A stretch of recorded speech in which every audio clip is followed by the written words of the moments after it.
Basis पे compare करेंगे, के वैल्यूज पे, करेक्ट? Yes sir. तो कुछ कॉमन जो पीरियोडिक टेबल से हम लोग कंसेप्ट्स बना सकते हैं। एक तो अगर कोई भी ऐसा एसिड है ना HX, इसको हम कहते हैं हाइड्रा एसिड, जहां एसिडिक हाइड्रोजन डायरेक्टली एक नॉन मेटल से अटैच्ड है। ओके, तो इस तरह के एसिड्स में हम लोग दो फीचर्स नोट कर सकते हैं। ऐसा बोल सकते हैं कि कोई भी हलाइड से जुड़ा हुआ है। हलाइड्स क्यों बोल रहे हो यार? ऑक्सीजन से हाइड्रोजन जुड़ा है, वाटर भी एक एसिड है, सल्फर से हाइड्रोजन जुड़ा है, H2S भी एसिड है, तो किसी भी नॉन मेटल से हाइड्रोजन जुड़ा है, करेक्ट? अच्छा, यस सर, सर ओके। तो लेफ्ट टू राइट जब पीरियड में मूव करते हैं, across a period, acidic strength decide करने वाला मेन फैक्टर होता है इलेक्ट्रोनेगेटिविटी। तो अक्रॉस अ पीरियड क्या होता है? इंक्रीज होता है। इलेक्ट्रोनेगेटिविटी ऑफ X इंक्रीजेस, ठीक है, एंड हेंस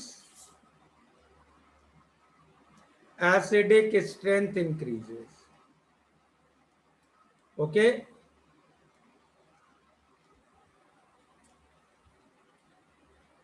ठीक है? Yes sir. इसका एग्जाम्पल जैसे सेकेंड पीरियड के हाइड्रा एसिड्स लो। कार्बन से अगर मैं शुरू करूं, methane is weaker acid than ammonia, is weaker acid than water, is weaker acid than HF. Third period, pH3 is weaker acid than H2S, is weaker acid than HCl. Okay, ठीक है? Yes sir, ठीक है। और down the group क्या होगा?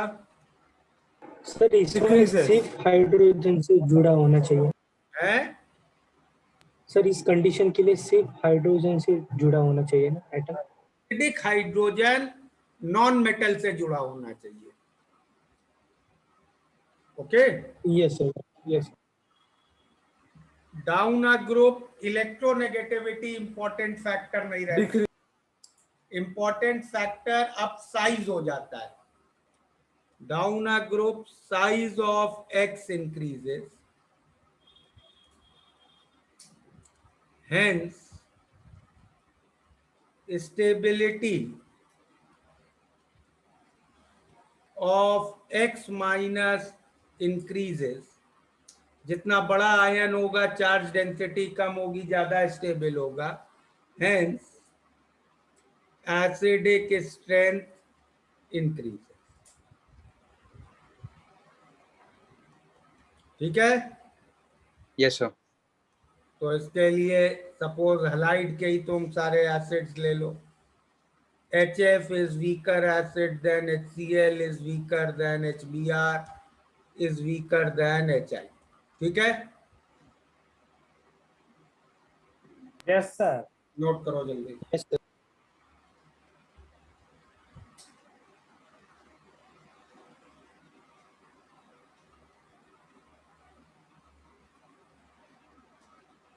हो गया note? एक मिनट सर, एक मिनट।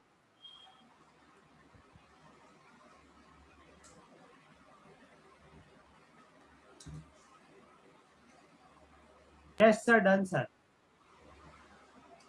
अगले एसिड्स हम लोग डिस्कस करते हैं oxo acids.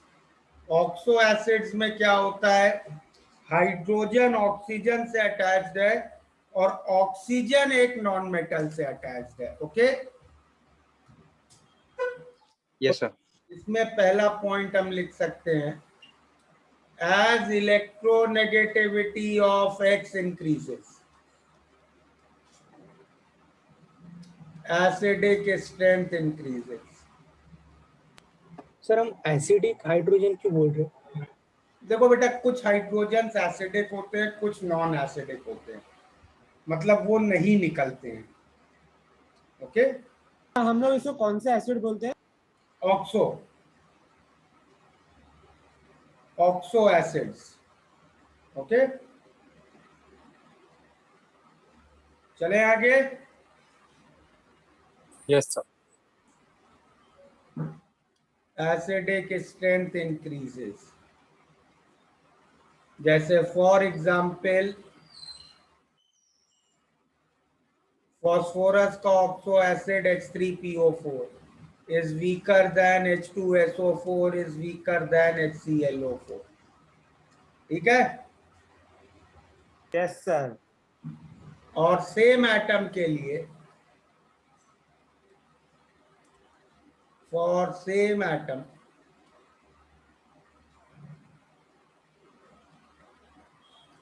as oxidation number of X increases, acidic strength increases.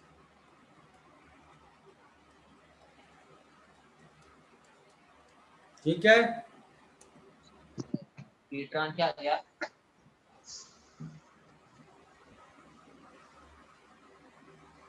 Vatsal, what you are saying? Sorry, sir. तो फॉर एग्जाम्पल इसमें जैसे क्लोरीन के ऑक्सो एसिड्स हैं HClO weaker than HClO2, weaker than HClO3, weaker than HClO4. Sulphur का H2SO3 weaker than H2SO4. इसमें एक exception है.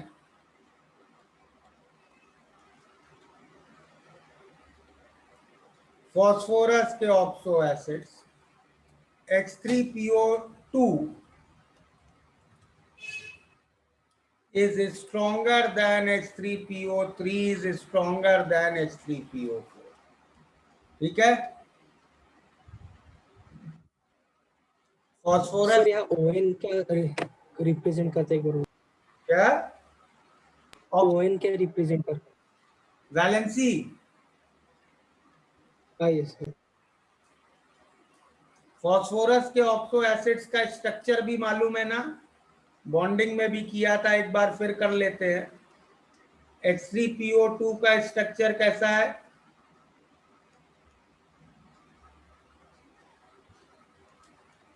अब इसमें कितने हाइड्रोजन ऑक्सीजन को अटैच्ड है? एक. और बाकी 2 हाइड्रोजन सीधे फॉस्फोरस को. Yes, sir. तो ये मोनोबेसिक एसिड है. मतलब इसमें एसिडिक हाइड्रोजन केवल एक है, ये वाला. बाकी दोनों हाइड्रोजन एसिडिक नहीं है. ओके. Yes, sir. इसी तरह H3PO3 की अगर बात करो, कैसा एसिड होगा ये? डाइबेसिक. Tribasic. और H3PO4 Tribasic. Tribasic.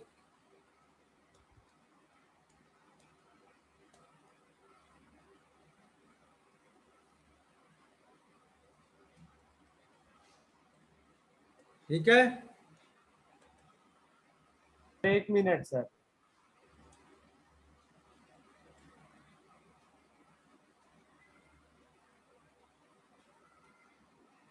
Sir, can you show previous page?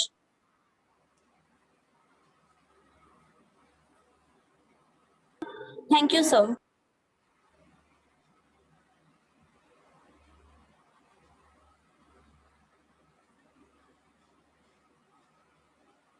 चलें आगे.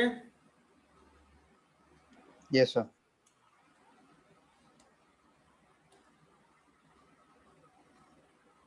अच्छा, एसिडिक स्ट्रेंथ में एक और बहुत बड़ा फैक्टर होता है, effect of solvent.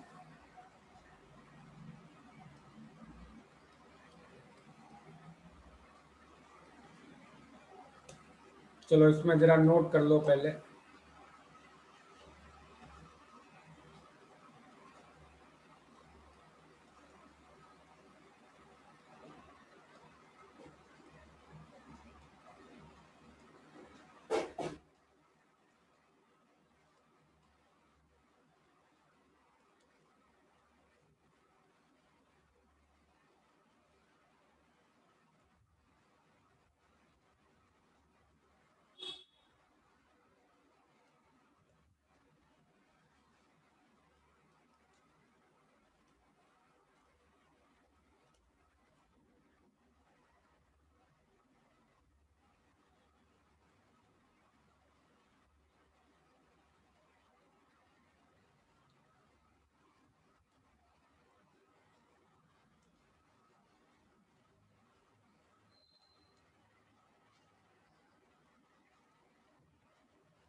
Done sir. अब देखो इसमें क्या कह रहे हैं कि जितने भी एसिड सॉल्वेंट के कॉन्जुगेट एसिड से स्ट्रॉन्गर है, मतलब जैसे हम लोग नॉर्मल सॉल्वेंट किसको ले रहे थे, वाटर को। यस सर, हाँ सॉल्वेंट। तक तो रुको, नेक्स्ट पेज में डिस्कस करते हैं। सर कोई एक एग्जांपल दे दो ना सर। नहीं नहीं रुक जाओ, नॉर्मल हम लोग सॉल्वेंट किसे ले रहे हैं, वाटर। वाटर। इस सॉल्वेंट का कॉन्जुगेट एसिड क्या होगा?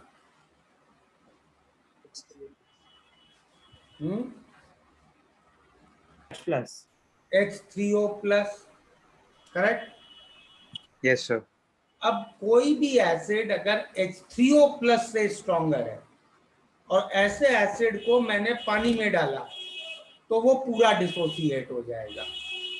तो मान लो मेरे पास दो एसिड हैं, HA और HB, ठीक है।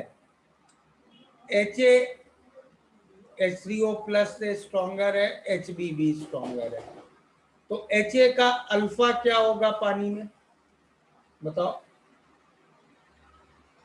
1. 1 और HB का 1। 1। अब ये दोनों एसिड पूरे टूट गए, अल्फा 1 है, तो मैं ये बोल ही नहीं सकता हूँ HA HB से स्ट्रॉन्गर है या HB HA से स्ट्रॉन्गर है। यस सर, दोनों इक्वल ही है। तो क्या कहना पड़ेगा, दोनों इक्वल स्ट्रेंथ के हैं पानी में, क्योंकि दोनों अल्फा 1 शो कर रहे हैं, करेक्ट। तो ऑल्दो Yes, sir. कोई तो एक स्ट्रॉन्गर होगा बाय हाँ। ऑफ पीरियोडिक टेबल, लेकिन वाटर के अंदर दोनों इक्वल स्ट्रेंथ के अपीयर हो रहे हैं, इसको कहते हैं लेवलिंग इफेक्ट। ओके, तो अब जैसे इसका सबसे अच्छा एग्जांपल मैं लूं, अभी हम लोगों ने एक लिस्ट लिखी, HF is weaker acid than HCl is weaker than HBr is weaker than HI। अच्छा है।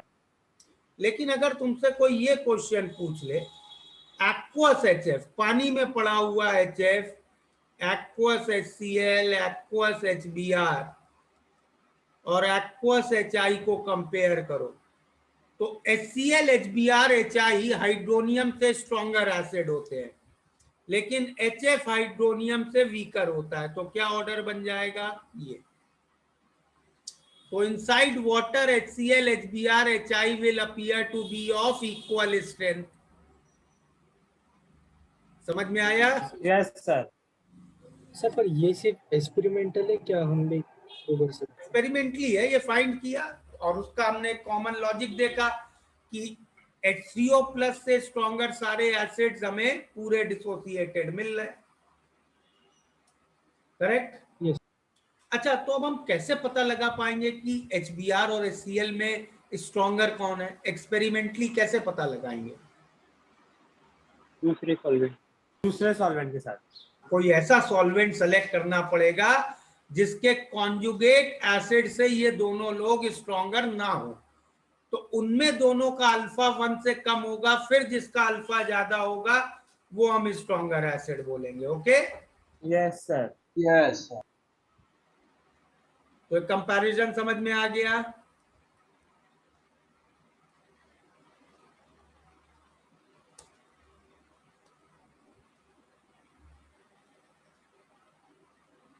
याद हम लोगों ने आयनिक के स्टार्टिंग में स्ट्रॉन्ग एसिड्स का पीएच निकाला था, सबसे पहले वही निकाला था ना? हाँ यस सर। Yes sir. इसका मतलब क्या था? एसिड जो H3O प्लस से स्ट्रॉन्गर है। Yes sir. एक लास्ट चीज जो आयनिक में और करनी है हम लोगों को, that is iso electric point.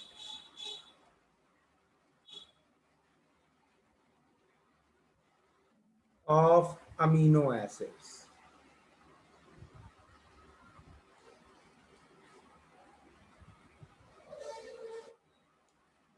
Amino acids क्या होते हैं मालूम है?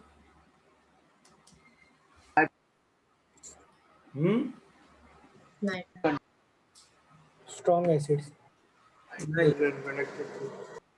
एक एल्काइल चेन में एक जगह NH2 लगा हो और एक जगह COOH, कार्बोक्सिलिक ग्रुप और अमीन ग्रुप, इस तरह के कंपाउंड को हम कहते हैं amino acid. Okay, Yes, sir. और अमीन, जैसे अब ये अमीनो एसिड है, इसके लिए मुझे दो पीके वैल्यू दी जाएंगी, pKa1 और pKa2। pKa1 इस कार्बोक्सिलिक एसिड का pKa होता है, ठीक है, और pKa2 अमीन ग्रुप के कॉन्जुगेट एसिड का pKa होता है। मतलब अमीन ग्रुप का pKb क्या होगा, 14 माइनस pKa2। ये बात समझ में आई सबको? तो आगे चले। सर आगे समझ में गया? सर आप ये वापस रिपीट कर सकते हो पीके भी हमारे पास? अमीनो वाला कर सकते। सुनो, मैं वापस रिपीट कर रहा हूं, ध्यान से सुनो। अमीनो एसिड में ये ग्रुप कैसा चीज है, कैसी चीज है? ये एक एसिड है, करेक्ट? हाँ सर। और अमीन ग्रुप एक बेस है, करेक्ट? हाँ सर। एसिड के लिए हम पीके बोलते हैं, बेस के लिए पीकेबी, करेक्ट? Yes sir. तो अब एक अमीनो एसिड के साथ इंफॉर्मेशन में, जैसे इसमें तुम्हें दो पीके दिए जाएंगे। अब तुम सोचोगे अरे दो पीके कैसे, यहाँ तो एक ग्रुप एसिड है एक ग्रुप बेस है, तो दो पीके का क्या मतलब है, करेक्ट? Yes sir. तो इसका मतलब मैं समझा रहा हूं कि इसमें जो pK1 आपको दिया जाएगा वो इस कार्बोक्सिलिक ग्रुप का pK होता है, ओके? ओ यस सर। और जो pK2 दिया जाता है वो अमीन ग्रुप खुद तो एक बेस है, तो pK2 इस अमीन ग्रुप के कॉन्जुगेट एसिड का pK होता है। तो अमीन Yes, ग्रुप sir. के भी क्या होगा, 14 माइनस pKa2, ठीक है? Yes sir, got it sir, thank you. अब ये बताओ, ये अमीनो एसिड सॉल्यूशन में किस तरीके से एग्जिस्ट कर सकता है? क्या क्या पॉसिबल तरीके हैं इसके एग्जिस्ट करने के? प्रेसिपिटेट। नहीं नहीं बेटा, सॉल्यूशन में है ये तो। H3+ और CO-। देखो, एक तरीका ये ऐसे एग्जिस्ट कर सकता है कि अमीन ग्रुप बेस की तरह एक्ट कर रहा हो, सही है? एक तरीका ये सर अमीन ग्रुप एसिड की तरह एक्ट कर रहे हैं ना पहले वाले में तो? की तरह बेटा, H+ उसने लिया ना, अच्छा वो यस सर, ठीक है। हाँ उसे H+ लेके NH3+ बना ना, ओके सर। हाँ तो NH2 ग्रुप तो बेस की तरह एक्ट किया, NH3+ ग्रुप एसिड की तरह एक्ट करेगा। समझे डिफरेंस? समझा सर, गॉट इट। हाँ ऐसे भी एग्जिस्ट कर सकता है कि एक एंड से एसिड की तरह बिहेव कर रहा है, एक एंड से बेस की तरह, करेक्ट? और यस सर। और ऐसे भी रह सकता है। सर ये केसेस इसलिए बन रहे क्योंकि दोनों वीक है इसलिए ना सर? हाँ, ऐसे भी रह सकता है, करेक्ट? इस स्पीशीज को चलो मैं अभी नाम दे देता हूं, ए, इसको बी, इसको सी। अब क्वेश्चन है कि अमीनो एसिड कैसे एग्जिस्ट करेगा इन फॉर्म ए, बी और सी, या क्या फैक्टर डिसाइड करेगा कि अमीनो एसिड किस फॉर्म में रहेगा? Can you think? pH stability. Very good, सबसे पहला आंसर ही सही आ गया, पीएच ऑफ सॉल्यूशन। भाई अमीनो एसिड बॉडी में प्रेजेंट होता है, बॉडी में और बहुत चीजें हैं, तो बाकी चीजों से जो पीएच बन रहा है वो डिसाइड करेगा ये अमीनो एसिड किस फॉर्म में रहेगा। क्लियर? Yes sir. तो चलो वो कंडीशंस निकालते हैं कि किस पीएच पे कौन सा फॉर्म एग्जिस्ट करेगा। अब स्ट्रक्चर ए को देखो, जो स्ट्रक्चर ए बनाया है ये डाइप्रोटिक एसिड की तरह लग रहा है ना भाई? स्ट्रक्चर ए में यस सर। दो एसिड ग्रुप हैं, एक COOH ग्रुप और एक NH3+ ग्रुप, करेक्ट? तो Yes, sir. इसको मैं कह सकता हूं ये एक H2A टाइप का एसिड है, यस और नो? डाइप्रोटिक एसिड सा मान सकता हूं ना? Yes sir. Yes sir. इसको क्या मान सकता हूं? इस डाइप्रोटिक से एक H हटाया तो ये Ha माइनस जैसा चीज है, और फिर दूसरा H हटाया तो ये A2 माइनस जैसी चीज है। समझ रहे हो? Yes sir. अब ध्यान से यस डाइप्रोटिक एसिड में आपको याद है ना,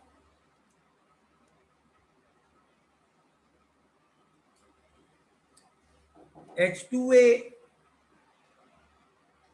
और Ha माइनस का अगर बफर है तो इस बफर का पीएच आप कैसे देते थे? अगर इनका बफर है तो इनमें एसिड कौन है? ये एसिड है, ये बेस,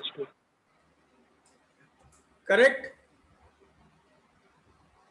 कैसे देता मैं इसका pH? pKa1 plus log of Ha minus by H2A, सही है? बोलो। Yes. और सिमिलरली अगर Ha माइनस और A2 माइनस का बफर होता, अब ये एसिड है, ये बेस है, यस सर। तो इसका पीएच मैं कैसे देता? pKa2 plus log of A2 minus HAF। Ha minus, सही है? Yes sir.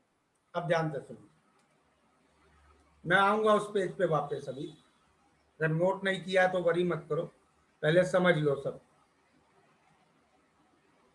अब मैं पहली पीएच की जो रेंज ले रहा हूं,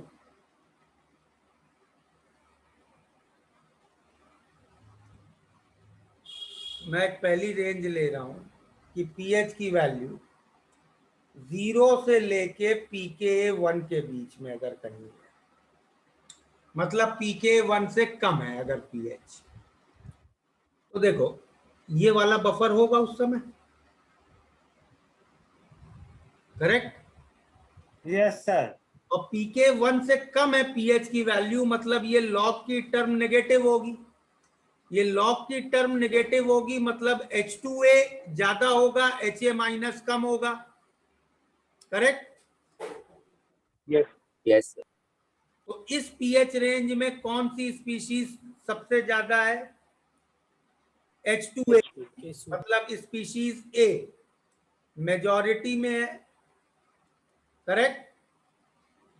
इस सर ऐसे भी बोल सकते हैं ना कि केस 1 में दोनों भी एसिड है, तो इसलिए pK1 के कम और केस 1 आएगा। नहीं, I repeat what you are asking. Sir हम इस लॉजिक से बोल सकते हैं कि केस 1 में दोनों एसिड बन रहे, इसलिए pKa भी कम होगा और इसलिए वो इस पीएच में लाई करेंगे। देखो, जब आपके सॉल्यूशन का पीएच बहुत ज्यादा है, जब सॉल्यूशन का पीएच बहुत ज्यादा है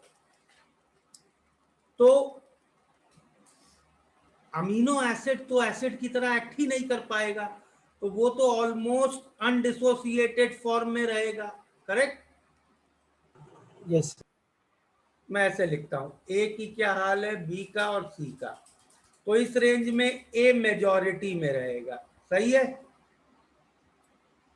थोड़ा सा बी भी रहेगा, ए और बी का इक्विलिब्रियम है, और सी बिल्कुल नहीं रहे, ऑलमोस्ट नेग्लिजिबल रहेगा, करेक्ट? ये बात समझ में आई? Yes sir. चलिए, अगली पीएच रेंज क्या ले लूं मैं? pKa1 to pK2। नहीं, pK1 to pKa1 plus pKa2 upon 2। ये वैल्यू इंपॉर्टेंट है, याद है? Yes.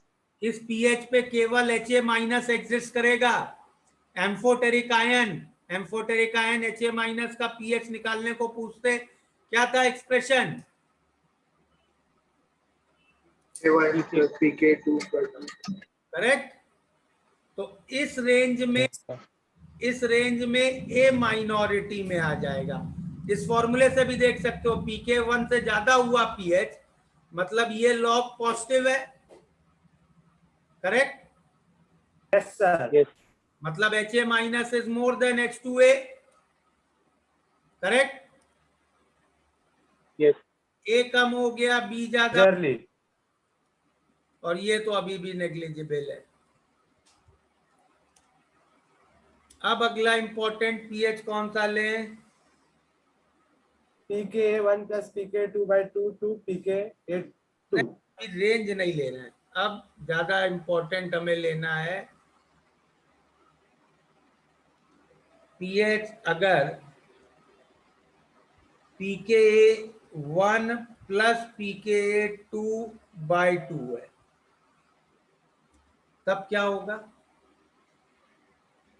तब केवल यही स्पीशीज एग्जिस्ट करेगी,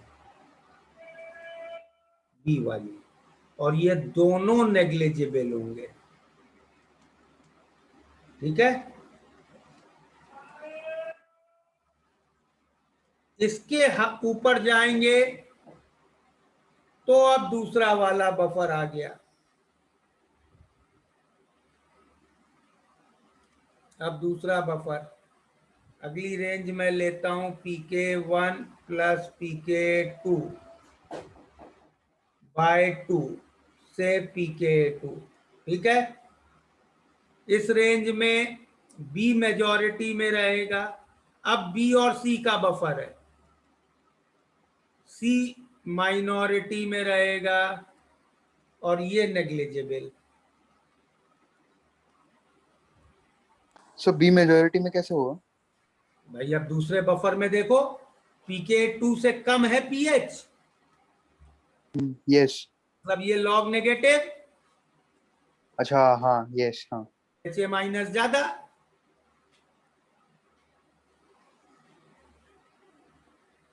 और इसके ऊपर गए pK2 to 14, तब ये तो नेग्लिजिबल ही है, माइनरली बी। ये कम हो जाएगा और ये ज्यादा हो जाएगा। ठीक है, समझ में आया ये table? Sir third case important है क्या? Sir, third case is more important.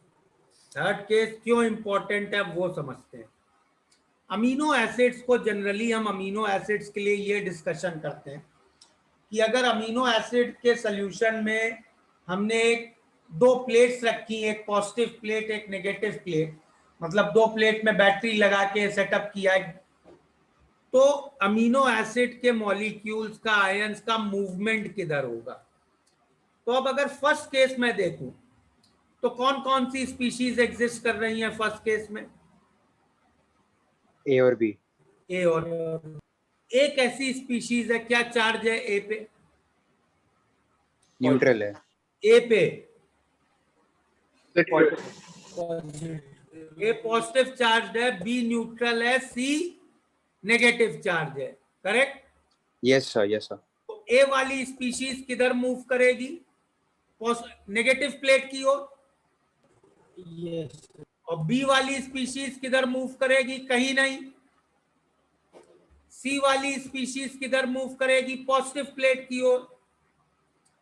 तो सिचुएशन 1 में मुझे किधर मूवमेंट मिलेगा बताओ?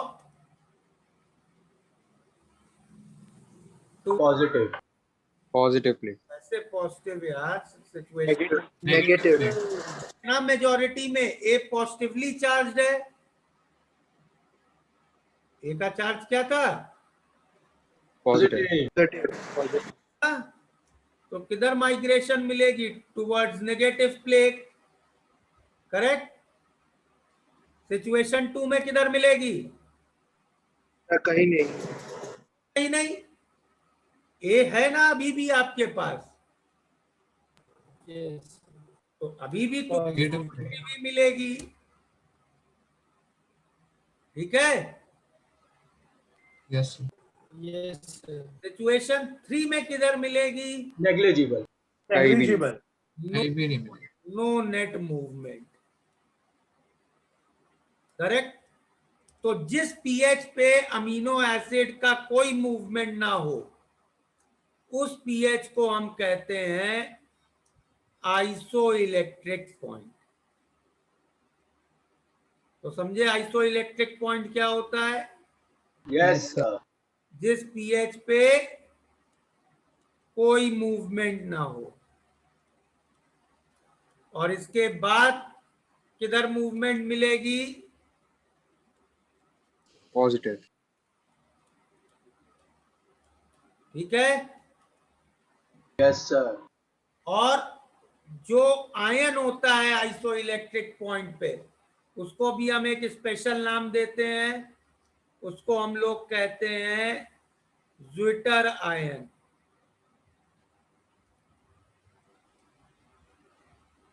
ठीक है।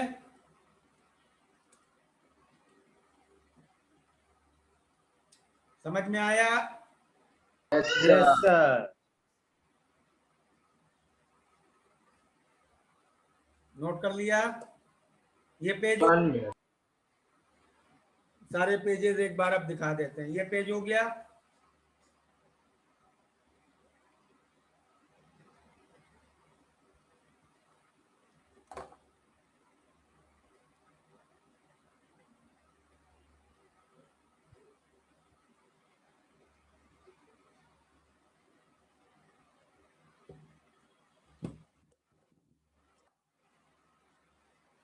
जल्दी बोलो, ये हुआ कि नहीं हुआ अभी तक? Done, sir, done. Yes sir. ये वाले में तो कुछ नोट, ये करो नोट जल्दी।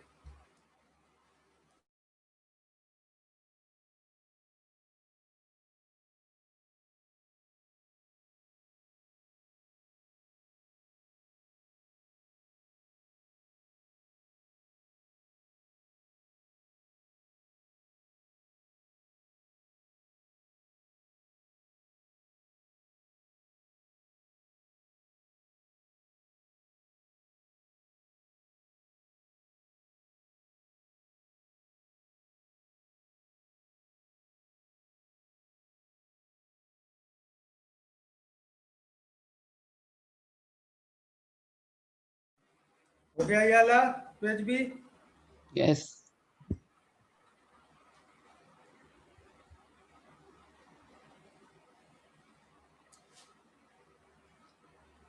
चलो जरा सेम इस तरह का टेबल, कब आइसो इलेक्ट्रिक पॉइंट है, मैं 2 अमीनो एसिड लिख रहा हूं, उनके लिए निकालो कि किस पीएच पे कहाँ मूवमेंट होगी, कहाँ आइसो इलेक्ट्रिक पॉइंट है। एक तो ये वाला ले लो, लाइसिन।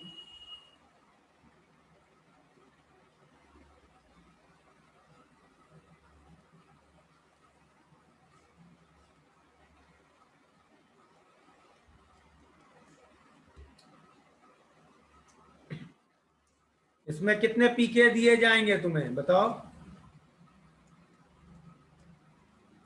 3। करेक्ट। Yes sir.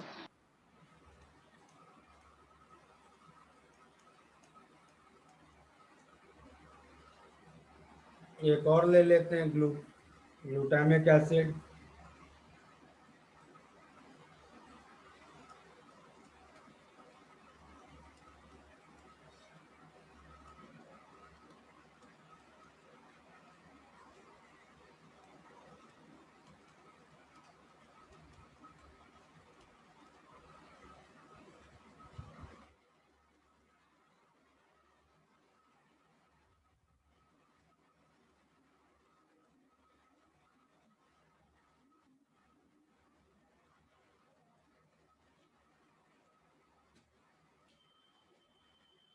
करो इन दोनों के लिए आइसो इलेक्ट्रिक पॉइंट निकालो और किस पीएच पे किधर मूवमेंट है वो टेबल बनाना।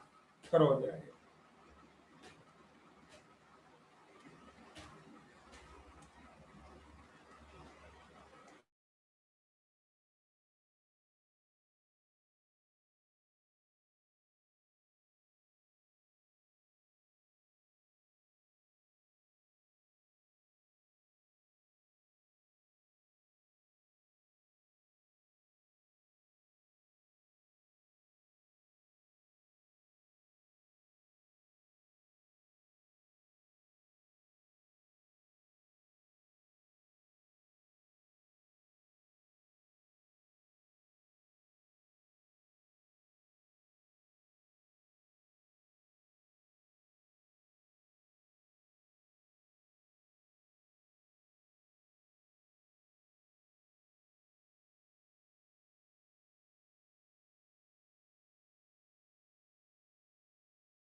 हाँ भाई, हो गए।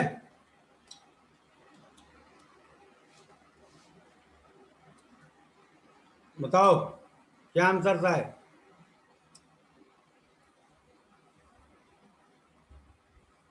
करें एक प्रॉब्लम करें इनका। पहले का 4.74 एसओ इलेक्ट्रिक पॉइंट 9.74 9.73 हाँ 9.74 आई थिंक सही आंसर है। 9.74 करें फर्स्ट वाला।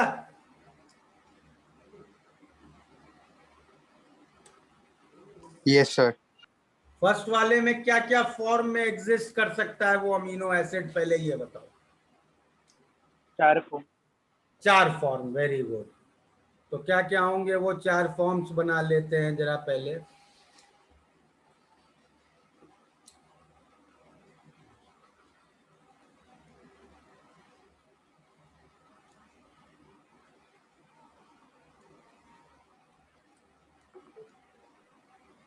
तो अमीनो एसिड कभी न्यूट्रल फॉर्म में एग्जिस्ट कर सकता।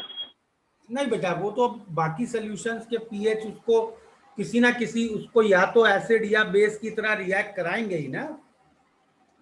अच्छा हाँ yes, एक तो ये फॉर्म हो गया ए।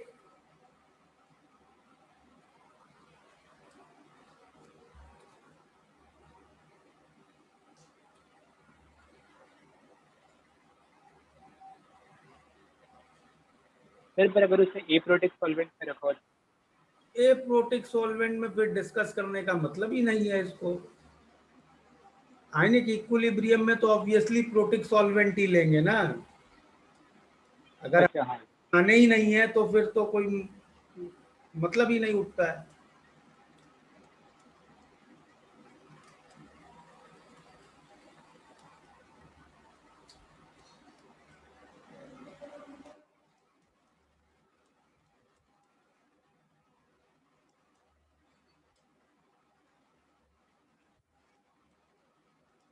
ये 4 फॉर्म होंगे, करेक्ट। तो न्यूट्रल में क्यों नहीं रह सकता? बेटा नहीं सॉरी। या तो एसिड या बेस किसी तरह तो बिहेव करेगा ना वो। सर पर जैसा है वैसा भी तो रह सकता ऐसा कैसे रहेगा? सोल्यूशन में और चीजें भी पड़ी है ना, वो उसको रिएक्ट कराएंगे। है। यस सर, ये तो ठीक है, चलें आगे। पीके yes, पीके 1+2/2 कितना है जरा यहाँ बताओ।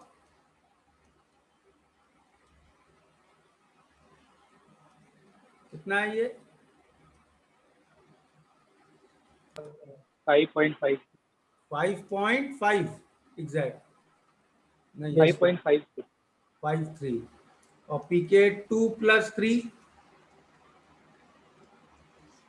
ये कितना है? 9.7 9.75 9.75। तो अब देख लो, अब टेबल बना लो। तो 0 से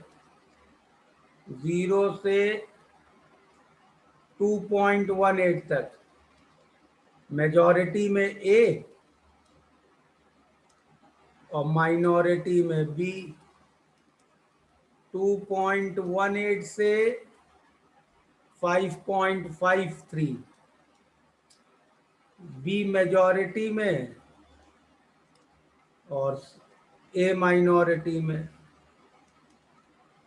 5.53 से 9.75 में बी मेजॉरिटी में, सी माइनॉरिटी में। 9 5.53 भी एक केस क्या 5.53 भी एक केस होगा। हाँ, वो होगा, उस पे बी एग्जिस्ट करेगा, लेकिन हमारे लिए इंपॉर्टेंट नहीं है क्योंकि वो ज्यूटर आयन नहीं है। यस एक मिनट एक गलती हो गई। एक मिनट, ये वैल्यू गलत लिख ली। 9.75 थोड़े ना ये पीके 2 तक जाएगा ना। ये पीके 2 कितना है? 8.95 तक बी मेजॉरिटी, सी माइनॉरिटी और 8.95 से 9.75 ये आ गए तुम अब पीके 2 के आगे आ गए ना, 2 के आगे आ गए तो बी माइनॉरिटी सी मेजॉरिटी 9.75 पे आइसो इलेक्ट्रिक पॉइंट, और इसके आगे चलोगे अगला पीके 10.53, यहाँ पे सी मेजॉरिटी डी माइनॉरिटी और 10.53 से 14 डी मेजॉरिटी सी माइनॉरिटी, और मूवमेंट देखो तो नेगेटिव प्लेट की ओर यहाँ से पूरा जब तक बी मेजॉरिटी या माइनॉरिटी में है, और इसके नीचे आइसो इलेक्ट्रिक पॉइंट के बाद टुवर्ड्स पॉजिटिव प्लेट। ठीक है, समझ में आया? यस अगला वाला ऐसे ही कर लोगे। Yes sir. Yes sir. उसका भी सर इसका आंसर 3.22 है। अगले वाले का हाँ 3.22 होगा। उसका भी बना दें क्या? हो जाएगा। हो जाएगा। उसका आइसो इलेक्ट्रिक पॉइंट 3.22 पे आएगा, नोट कर लो ये।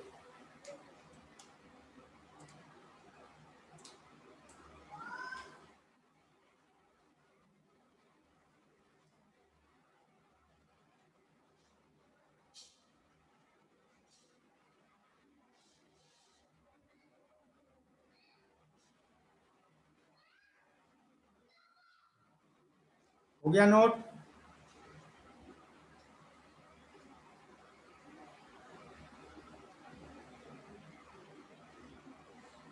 सर आपने आइसो इलेक्ट्रिक पॉइंट कैसे डिसाइड किया इसमें? आइसो इलेक्ट्रिक पॉइंट पे नेट चार्ज 0 होना चाहिए। किस हाँ स्पीशीज सर। चार्ज 0 है? सी वाली का। Yes sir. पी किस पीएच पे एग्जिस्ट करेगा? पीके 2 प्लस पीके 3/2 पे। ठीक है, अच्छा ओके हाँ।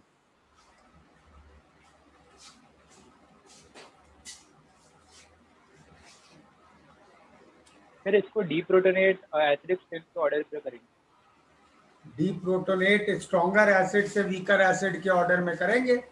सबसे स्ट्रॉन्गेस्ट एसिड तो कार्बोक्सिलिक एसिड होगा, फिर मेन चेन का अमीन, फिर साइड चेन का अमीन। ठीक है, yes so that completes ionic. Next class से we will start with kinetics. Okay, तो मुझे एक डाउट था बोलो। सर, नेगेटिव पीके का मतलब क्या होता है? नेगेटिव पीके वाली चीजें यार तुम्हारे सिलेबस में नहीं है। नेगेटिव पीके का मतलब क्या? जिसका के 1 से ज्यादा है। तो भाई वो कैसे हो सकता है? क्यों? हाइड्रोनियम से स्ट्रॉन्गर एसिड्स का के तो 55 से भी ज्यादा होगा ना। हाइड्रोनियम का के 55 है। अच्छा हाँ yes. Okay,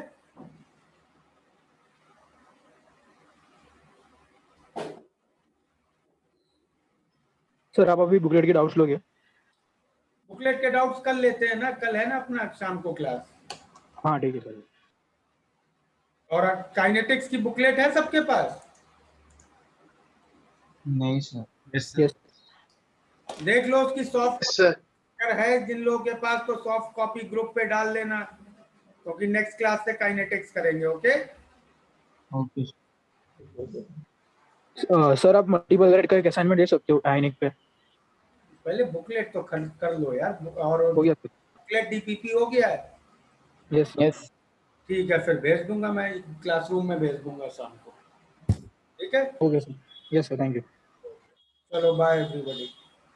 bye sir. Bye. Bye sir.